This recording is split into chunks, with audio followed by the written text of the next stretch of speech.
আজানের জন্য আমাদের 20 মিনিট বিরতি। আজানের জন্য আমাদের 20 মিনিট বিরতি।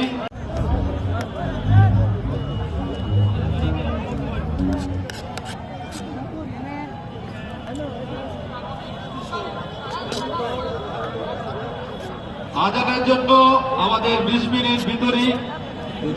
আজানের জন্য আমাদের 20 মিনিট বিরতি।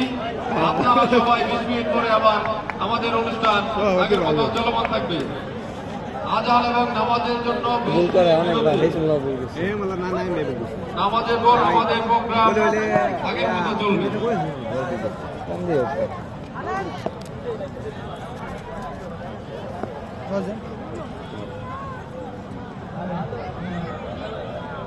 চস দেখলি তো ডর করে ভয়ঙ্কর।